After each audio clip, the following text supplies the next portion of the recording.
there's no time for messing around, and I've settled into my calling, if you will, as a pastor, and I've got an opportunity to speak into these people's lives, and I've just got to say it. I've got to say what God wants me to say right now. You need to. So you're really praying for boldness, and but at the end of the day, I think it's like anywhere, right? You're trusting that God's word is going to go out and it's going to speak to those people right where they're at, and you're hoping, you want, because you do know these people, really well for the most part. But I think like anywhere, people are going to let you in as much as they'll allow, Hi, and welcome to the Expositors Collective Podcast. I'm your host, Mike Neglia. This is episode 148, and thanks for listening. This episode is an interview between Nick Cady and Joe Gamez, and they speak about ministry on a small island off the coast of Washington called the San Juan Island. Nick asks some great questions about the dynamics of preaching in a tight-knit village community. And Nick and Joe speak back and forth about the value and benefit of preaching mentorships and ways to train fellow church leaders how to preach and how to really set them up for success. So I know that you're going to enjoy listening in on this kind of wide-ranging conversation that was recorded back in October of 2020. I hope that this interview and all that we do at the Expositors Collective helps you to grow in your personal study and your public proclamation of God's Word. Hey, welcome to the Expositors Collective Podcast. It's Nick Cady, and I'm sitting here today with Joe Gamez. Welcome, Joe. So glad to have you on the podcast. Thanks for having me, man. It's awesome. It's a privilege to be here with you. So, Joe, we are in Colorado. Yep. You came up and visited our church in Longmont, which is so cool. And you're here for a Refresh conference. Yeah, and let's put a date on it. What is today? It's October. Today's Sunday, October 11th. Yeah, today's 11th. Yeah, we got here on Wednesday, me and my wife, Anna, and with the idea of going to the Refresh conference, but also just to be personally refreshed, me and her spend some time. No preaching engagements, no nothing, just receiving. Cool. And so, Joe, I've known you for, I want to say like just a little over a year, and I got to know you at the Expositors Collective event in San Diego for the first time. And then you've been part of like the Facebook and the Instagram group. And so we've chatted and stuff. And, you're kind of part of the collective. And I thought it was interesting to have you, you're one of the people who has come into the event as like a participant, and then you've transitioned in a way into like a functioning, contributing member of the collective, which is awesome. I mean, that's kind of what we want to see more and more of. Yeah. And part of it was because of my age, because I snuck in. Because when I went, I was like, guys, just I'm like 44 years old. I really want to come to the San Diego one. So I think I got snuck in. I remember that somebody was like, hey, who's Joe Gamez? And then Riley spoke up and he's like, no, he's with me. And he's like, he's cool. Just let him come. And so we're like, yeah. And then it's been so good. I'm so glad that you did that. I'm so glad awesome. You're a part of it. So, Joe, maybe you could just share with people like part of your story and like how Expositors Collective came to be part of that and what you've gleaned from it. Yeah. I think part of it is too, I went to Bible college from, I think it was 99 to 2001. And so I took an IBS class there, and I forgot who even taught our inductive Bible study class now, looking back. But I've been preaching now for 15, 16 years, maybe more. I mean, I was preaching youth group at a Calvary in Oceanside. But I've always felt like a student. I don't think I've ever got to this point where I'm like, I've learned this and I've done that. I've always felt like even just not fully equipped, because I never really had any formal training when it comes to like preaching a sermon. Nobody ever sat me down and says, here's how I do a Sunday morning sermon. This is what I'm looking for. I never had that. And so I think, with the Expositors, it's something that, I think even before that, you would have David Gudzik every now and then would preach at these like pastors conferences, whether it be in Costa Mesa or sometimes up in the Northwest, Northwest. He would preach there in Seattle. And so I'd go and glean and just try to like take as many notes as I could to really, get into this. Because I don't think you ever really stop learning, as a preacher and a teacher for sure. And I think just to give context, I've been preaching as the lead pastor of a church called Calvary San Juan on the San Juan Islands. It's the very northwest corner of the continental U.S. We're actually closer to Canada than the actual mainland U.S. I mean, you can see Victoria, what was it called? Vancouver Island on the west side of our island, and so I've been preaching there for 13 years, but still feeling like there's a need for me to grow and really, hone it. I heard one guy, his name's Rob Dingman, once tell me that, if you're not growing, then you're dying, basically, some of the effect. And so I've always felt that way when it comes to preaching. I feel like I need more to grow in, for sure. Yeah, so tell us maybe a little bit of your journey. Like, how did you, where are you from, and how did you get up to San Juan? Yeah. So I went to Bible college at Murrieta in 2001, and I came out of a church called Calvary San Antonio. And the whole idea was I was going to go to Bible college and come back and plant a church in San Antonio. So I went and did that, went to the Bible college, and of course, met my wife there, like many of us guys who went to the Bible college, met a gal and could not leave, California without her. So we went back to Texas. And we were there at the church for a little bit and just had this desire in our heart to go plant a church in downtown San Antonio. And at that point, I'm like 26 years old. I got saved when I was like 21, and just really gung-ho. Like, the Lord needs me to go do this great work for him in downtown San Antonio. And I went, and it was the furthest thing that could ever be true. I mean, it was like, I guess in the world's way, I guess you could say it was a big failure. I mean, we were there for like 2 years. At the end of it, there was maybe like 4 or 5 of us. We were meeting in this VFW, and oftentimes we'd go up on a Sunday morning, and there'd be a bunch of beer and all kinds of stuff from like a quinceañera, which is like, the girl's 15-year-old debut party. We'd be cleaning all that up. My wife would be doing children's ministry in a slot machine room or something. I think one time she was in there with our kids trying to read them a Bible story, and there's a guy comes in with a cigarette smoking, and he pulls off the cover of the slot machine and just starts going down, in the middle of this, while my wife's like, I think you're in tears. My wife was in tears, like trying to do children's ministry, and the people we had, it was like us and this elderly couple who were just content with like, I hope it stays like this. This is so sweet. Just us 4. And we're like, and so at the end of the 2 years, I'm like, I'm dying. We're on our 3rd baby.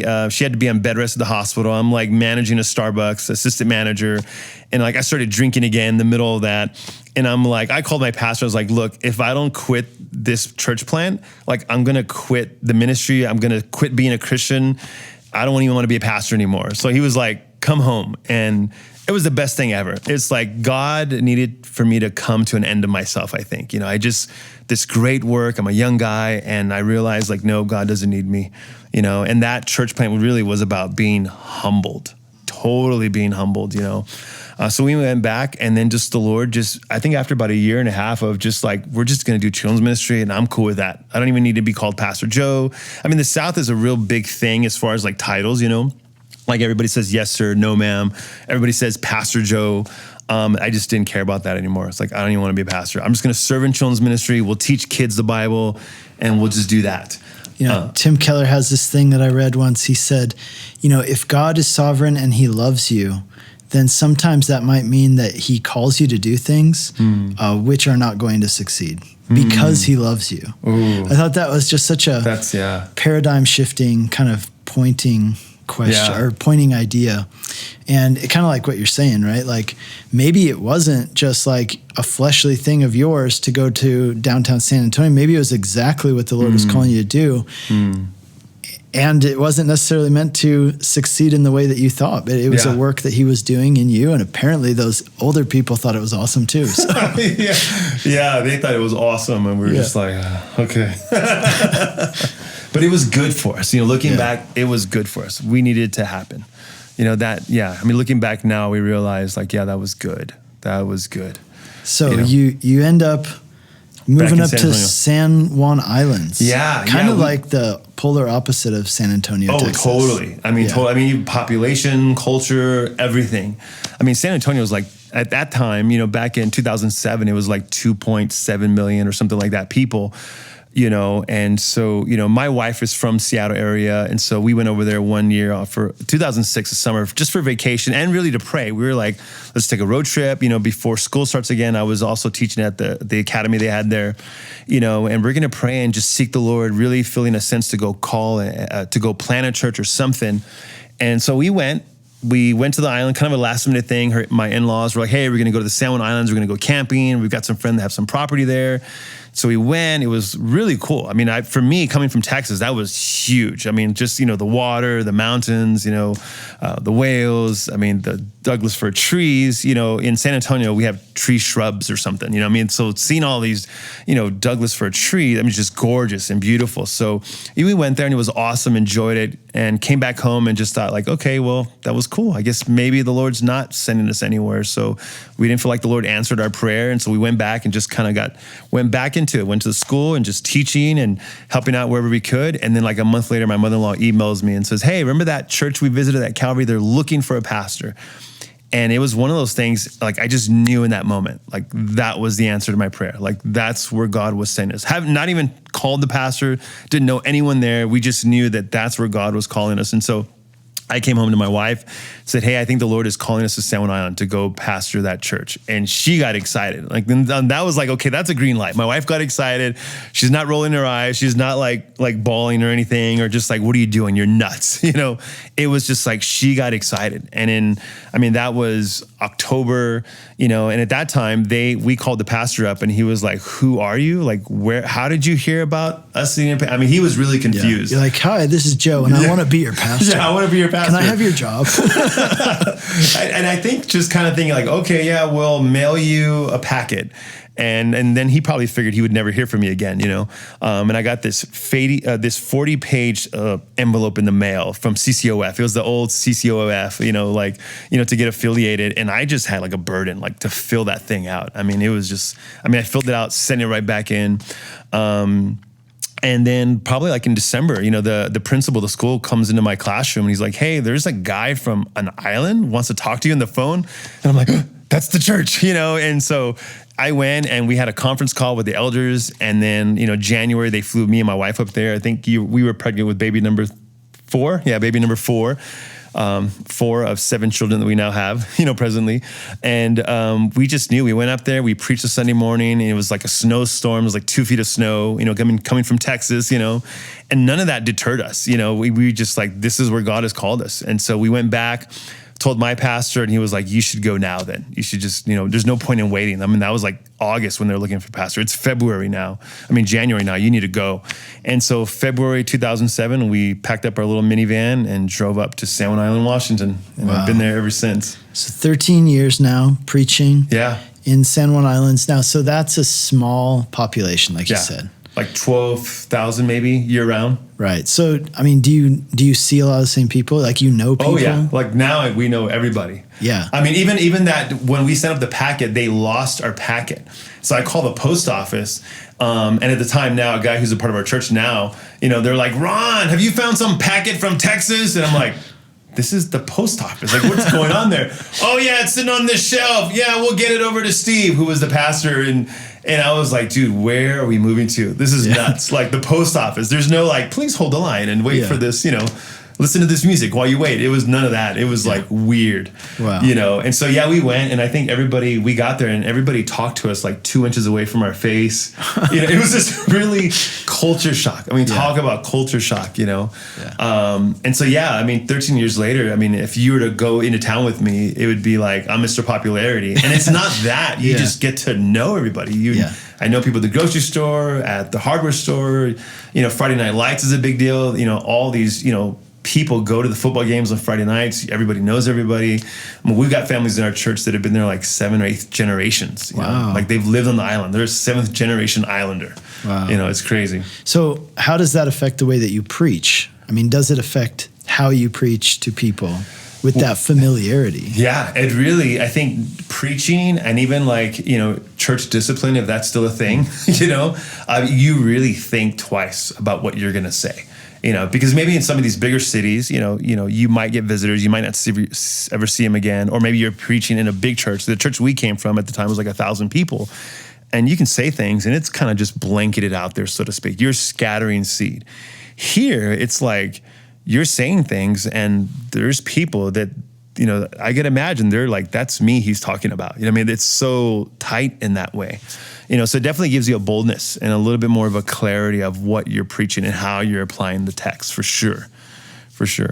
I would think some people might actually say the opposite. They might say, well, because I know people, I feel hesitant to call them out because I'm going to see them at the hardware store.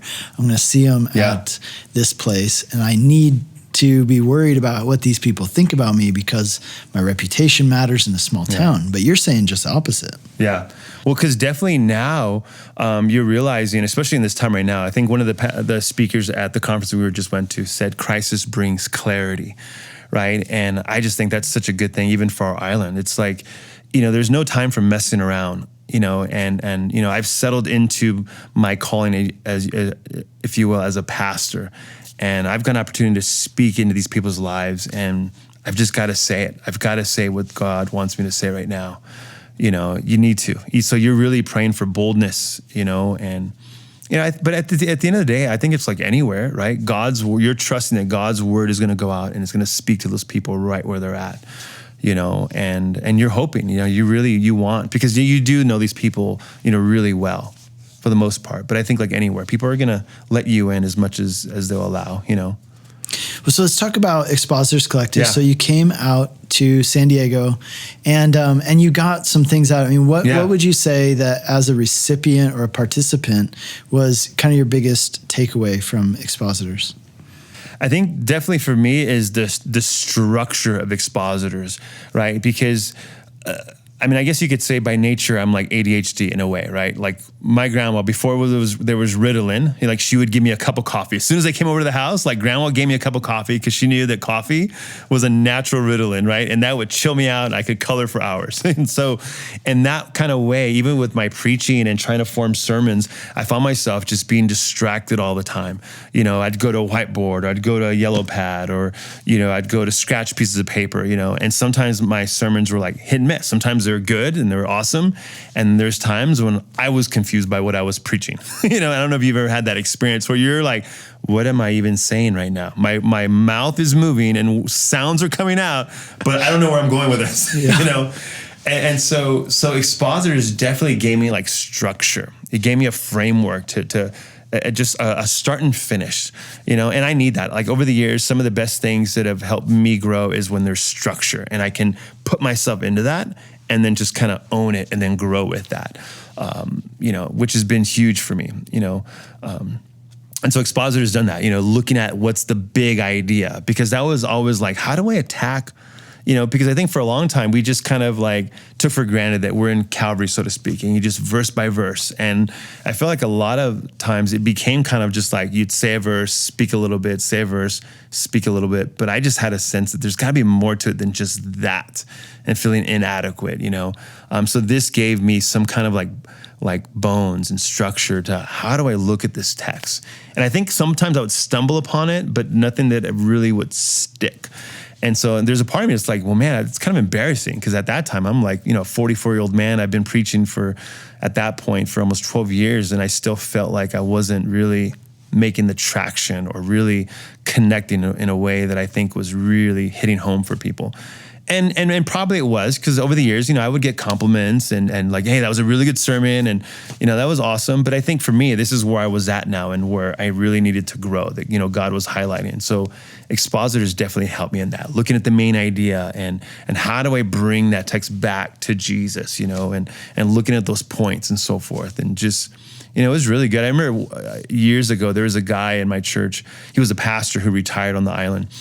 And he was going to start going to our church, and we were just talking, and then he just kind of said this thing like, well, yeah, I've heard of Calvary. You guys think you're expositors, but you're really not. You just kind of blab and just, you'll say a verse and you go, but that's not. And I just got so offended by that. I was like, man, what a jerk. That's what I thought. I was like, what a jerk. And the sad part is I think he missed out on an opportunity because in some ways, at least for me, I think he was kind of correct. Not all Calvaries, okay, I don't want to blanket, but we get into that, maybe there's a laziness, I don't know, of just you read a verse and then you just kind of say something. but I think there's, like I said, there's more to it than that. And I got offended by that. But then when I saw expositors and really started to learn what true expository preaching is, it like opened a whole new world for me. And I think back to that guy, I'm like, man, if he had just said it with just a little bit more humility, I probably would have like asked the guy for some help. Or like, what do you mean? But he was just so like rough around the edges, so to speak. Oh, wow. That's a pretty interesting story. Like kind of a good takeaway for probably a lot of us and how we talk to other people, and how we bring critiques. But let's talk about that. In a way, that's a good transition to talking about like mentorship. I mean, mentorship's a big part of what we do at Expositors. And talk to me about that. How has that been for you with Expositors Collective, or even, in other ways? Well, yeah, it's huge, right? Because at that time, I already have a couple of lay pastors who were, they were pastors and they're ministering to the church body. But one of the things that I really connected for me was that whenever I was gone, they would preach for me, but they were having to come up with something new on their own. And these guys, they're working 40, 50 hours a week on their own jobs, and then having to come in, because I'm going to be gone, and create something from the ground up. And I realized like that's a lot of work. And the other part, it was like, well, this is my series. I'm teaching through Matthew. It needs to be me that does it. And so, I'm going to be gone. So you guys, kind of hold off on that because I'm doing this series on Matthew. So then when we go to Expositors, the really cool part, which I'm looking forward to, I mean, this time of COVID, the webinars have been awesome, but a missing aspect or component that I think has been powerful about Expositors is being able to have that time where we get a verse that's assigned to us, we go to our hotel rooms and we put together a sermon, come together, and then have that time of like critique and to help one another and really, go through the actual process of like coming up with the main idea and the points and so forth. And when I saw that, it just kind of really like hit me. Like, man, I need to do that with my pastors, and bring them as a part of the process, And so when I got back immediately, I was like, guys, we're changing things, So every Monday we started meeting and we're going to together come up with the main idea of these 10 or even like 20 verses. I mean, Expositors just, really looking at the text, going through it expositionally really opens up, no longer, because I would always do like 4 or 5 verses at a time, and you take 5 years to go through Matthew. Whereas you kind of, in expository preaching, you really get to look at the big picture and see how the themes all flow together. And there's like this whole other message that's going along with the narrative that I just didn't catch before, because you're looking so microscopically at these 3 or 4 verses, And so I brought them in and it's like, hey, let's look at these 20 verses and let's look at the big idea. Let's look at the main theme. And so they became a part of my process. Like I started to go do my own homework and come up with my own points and everything. And so then what happened was whenever I was gone now, rather than saying, hey, don't touch Matthew, that's my book, it was like, okay, I'm going to be gone. So you're just picking up right where I left off. And we're on this road together.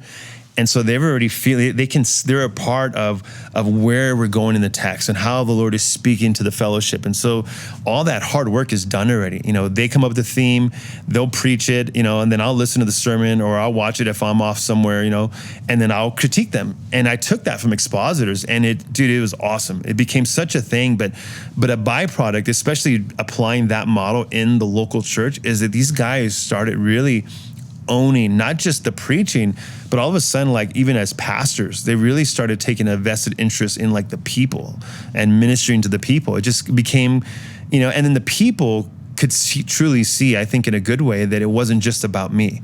Like it wasn't just about Pastor Joe. Like there's other guys here who can preach and teach, and it gave them a connection to the people in our body as well. And so that's been awesome. I mean, that was a huge thing for us, Yeah. So a few years ago, this is, prior to Expositors Collective, there's a guy in our church, and and he actually had gone to seminary.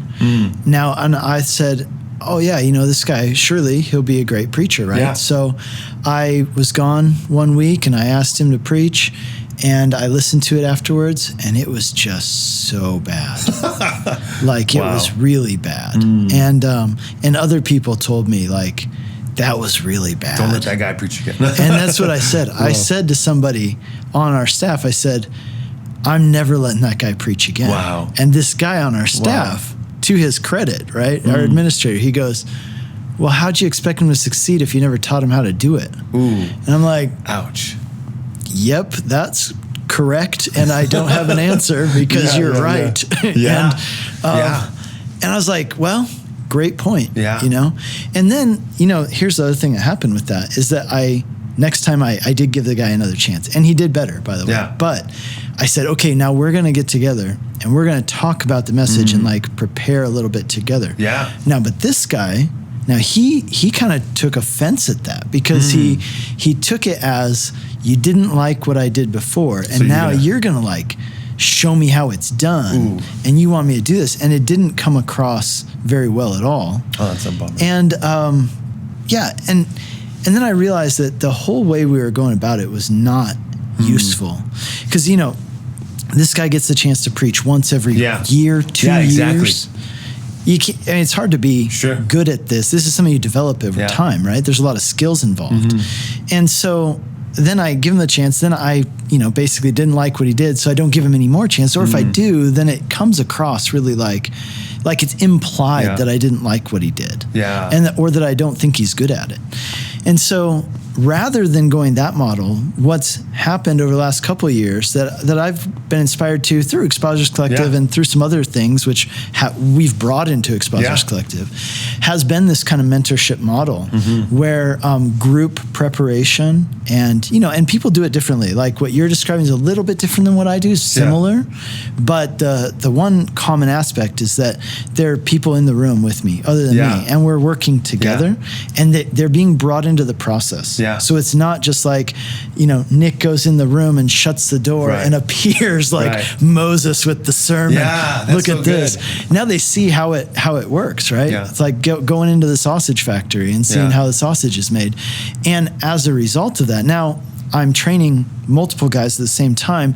Now I'm not really training them in a really direct way, like, hey, you're doing this wrong and do this instead. They're seeing how I do it, all the things that I think, all the things that I implicitly do without realizing what I'm doing.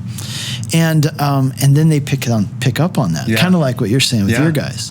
And that has just been so helpful. Yeah. And I think also helpful to those guys, like kinder to them in a way that rather than asking them to do something that they have no context for doing, giving them the tools and modeling for them how this works. Yeah, and I think that's what gives them the ownership, right? When you're trusting these guys to go before the fellowship and to preach and teach God's word, right? They're naturally gonna start, I think, caring for the body in that way, right? Because if you're trusting them from the pulpit, then of course you're going to trust them with the people, because it is a big deal to have someone and to stand behind the pulpit.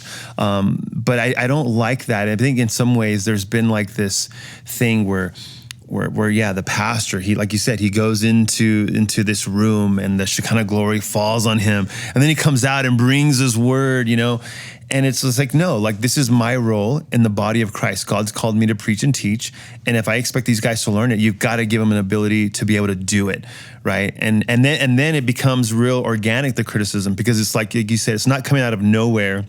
Like, oh, you're only critiquing me because you didn't like what I brought. No, like we have this ongoing relationship. And so, so before COVID hit, these guys were teaching at least once a month, if not more, because I was, traveling quite a bit with missions and doing other things like that.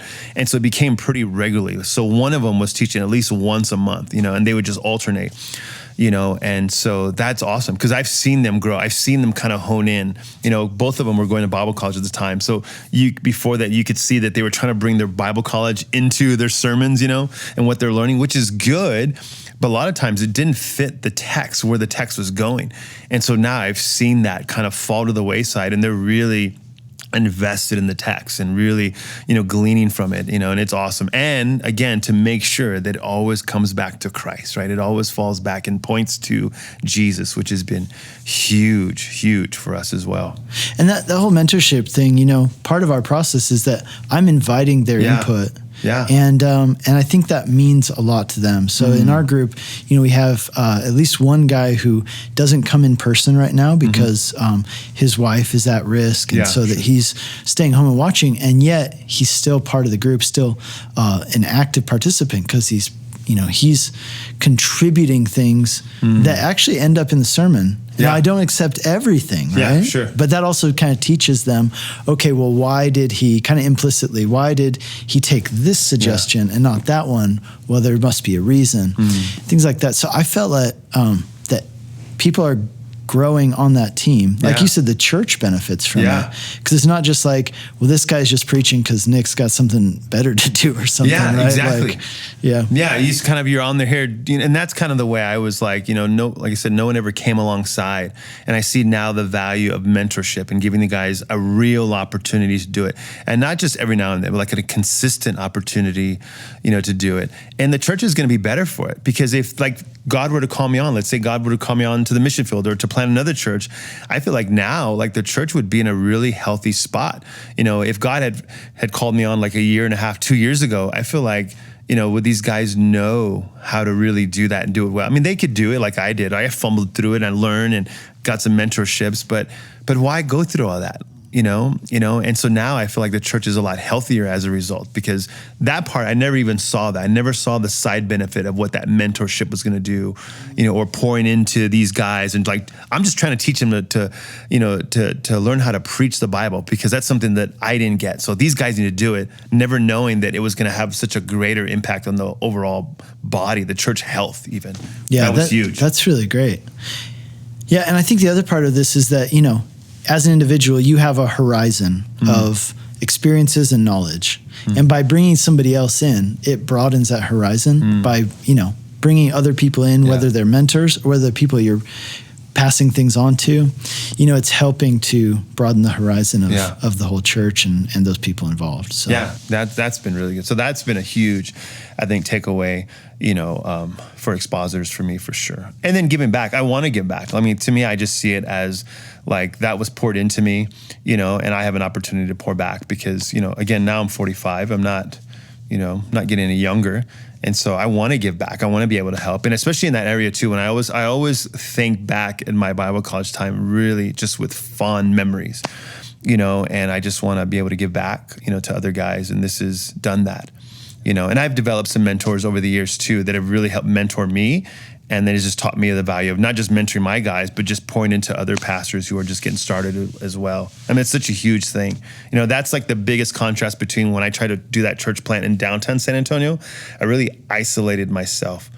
And we were only like 30 minutes from our sending church. This time around was like, no way, I don't want to do that again. I don't want to isolate myself, because I saw the detriment it was to my family even, and my own marriage and so forth. So that's huge, having that mentorship, being a mentor and having people that you mentor as well. Okay, so let's say somebody's listening to the podcast and they're like, I want that, but I don't know how to get it. What would you tell them? I think you got to seek it. You have to seek it. And I think we've heard of that in the past, it took me a while to find a mentor that really clicked. I mean, there's some guys that I looked up to and, and they're busy and they're doing the thing, and I'd send an email or just try to make a contact at a conference or whatever. And sometimes we didn't mesh, and then that fizzled out. But for me, it was important to keep pressing in. I think it's almost like, when I think it's in Hebrews chapter 6 where God says, right, that he's a rewarder of those who diligently seek him, right? So as you're seeking Jesus and as you pursue, like God is going to pour into your life, right? You're going to receive from the Lord as you keep pursuing him. And I think you can kind of apply that just in relationships, right? So maybe you were as a pastor or an elder or a leader in your church that you reached out to and they kind of rejected you, like try not to take it to heart, man. People are different walks and different seasons in their life, but keep looking. You're going to find someone. And eventually I found someone that I connected with. And over the years now I've developed other friendships as well.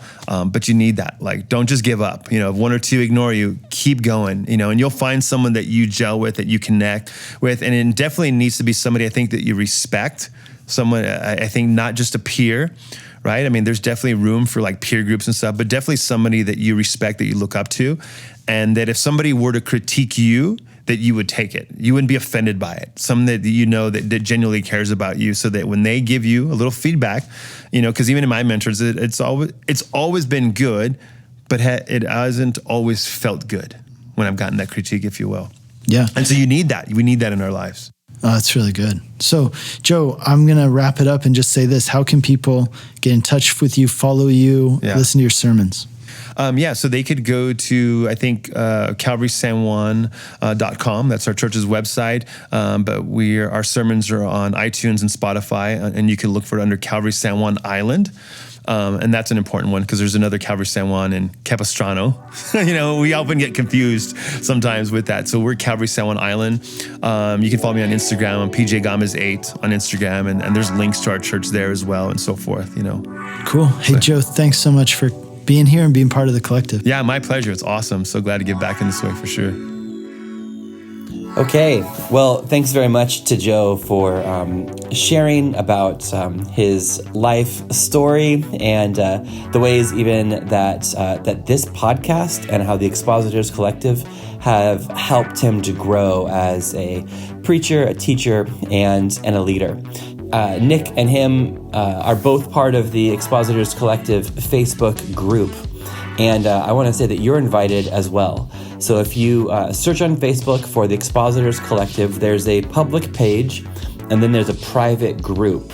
If you request to be added to the private group, I will let you in, and then there we have discussions about individual episodes.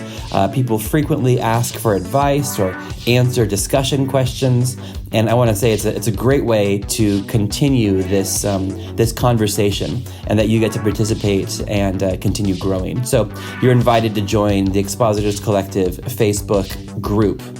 And now I'm going to leave you with a clip for next Tuesday's episode.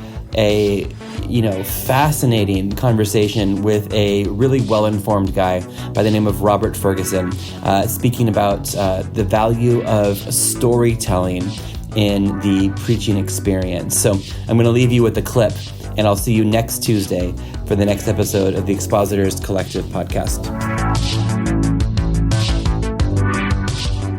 Robert, I love what you're saying, and I think that the two are very much to be used together. I think that expository preaching definitely does not preclude storytelling. In fact, I think the storytelling, as you very well point out, Jesus never teaches without telling a story in every case. And one of the things that I have been learning and wanting to share with others, and I'm curious what you would speak into it, is this idea that we should use a plotline format in our sermons, in the same way that every story kind of follows some basic structure, which maybe you could expound on a little bit. But, the idea that there's a setting or an ideal, then there's a tension. You build that tension to kind of a fever pitch and then show how the conclusion of that leads us somewhere. So we start somewhere, we realize a problem that is there and has been there, and then we see how Jesus is the great hero in the solution to the problem, and how each text can be approached through something like that. Having that kind of homiletical plotline format, I think, is very helpful.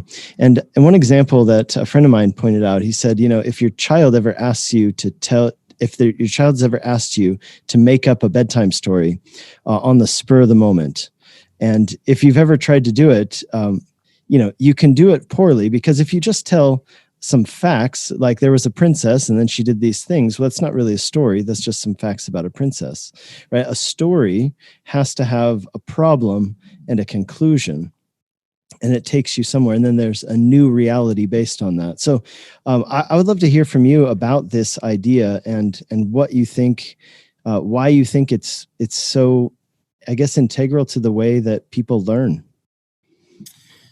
Look, a brilliant question, Nick. If you look through literature and nature and music, what you will find is the same story arc. It's basically, you can find it in Homer's The Odyssey: home, discovery, return. Or a slightly large one: home, call, discovery, goal, return. And so even if you look in nature, you can find this idea. A bird will start at home, go out on a journey of discovery, and return home again.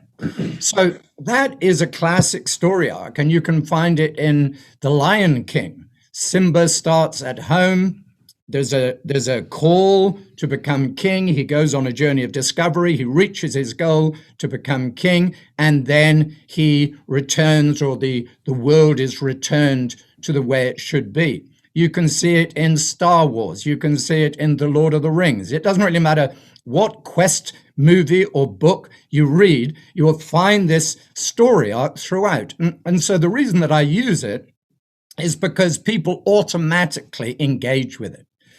I make the big idea that I'm sharing the hero or the heroine of the story. And instead of following the 5 stages I've just suggested, home, call, discovery, goal, and return, I've changed it to STORY, story. So I tell a story, I create tension, I make observations, I bring a revelation, and then I say, what are you, why, going to do about it?